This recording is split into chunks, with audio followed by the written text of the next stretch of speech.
സ്കൂളിന് പരിസരത്തുള്ള ചില കടകൾ, ബേക്കറികളൊക്കെ കേന്ദ്രീകരിച്ച്. അപ്പോൾ അവിടെയൊക്കെ കൃത്യമായി പരിശോധനകൾ എക്സൈസും പോലീസും നടത്തുന്നുണ്ട്. പ്രത്യേകിച്ച് നമുക്ക് അറിയാം, ഇപ്പോൾ സംസ്ഥാനം ലഹരിക്കെതിരെയുള്ള വലിയ ക്യാമ്പയിൻ നടത്തിക്കൊണ്ടിരിക്കുകയാണ്. അതിന്റെ ഭാഗമായി ഉള്ള ഓപ്പറേഷനുകളുടെ ഭാഗമായി ഇത്തരം പരിശോധനകളൊക്കെ ശക്തമായി നടക്കുന്നുണ്ട്. പക്ഷേ ഇപ്പോഴുള്ള ഒരു വലിയ വെല്ലുവിളി ഈ സ്കൂളുകളുടെ പരിസരത്തുള്ള കടകൾ കേന്ദ്രീകരിച്ചല്ല ലഹരി വിൽപ്പന നടക്കുന്നത്.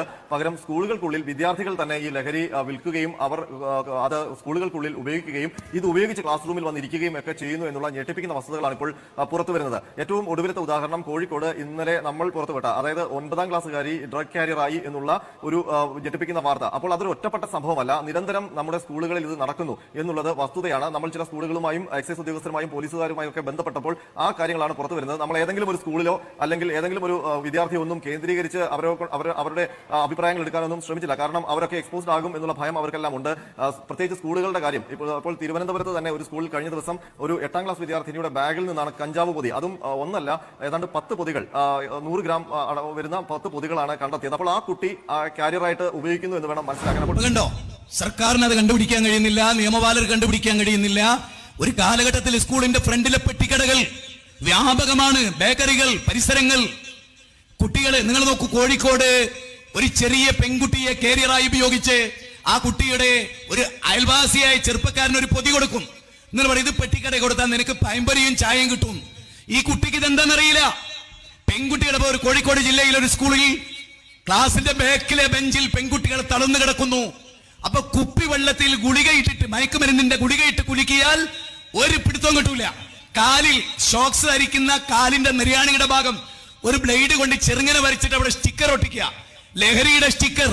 പെൺകുട്ടികൾ ഇതിൽ ഏറ്റവും മുന്നിൽ നിൽക്കുന്ന കാഴ്ച. കാരണം പെണ്ണത് ചെയ്യില്ല എന്ന ആ ചിന്തയിൽ നിന്ന് മാഫിയ സംഘങ്ങൾ പെൺകുട്ടികളെ ഉപയോഗിക്കുക, അതുവഴി അവരുടെ ശരീരം വിൽക്കുക.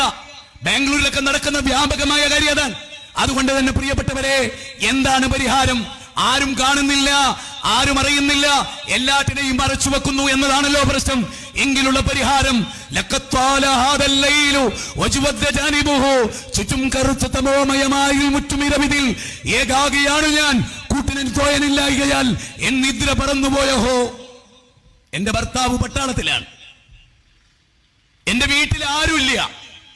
അല്ലാ, തണുപ്പുള്ള രാത്രി, എനിക്ക് വ്യഭിചരിക്കാം, പക്ഷേ നാഥ ഞാൻ നിന്നെ ഭയപ്പെടുന്നു.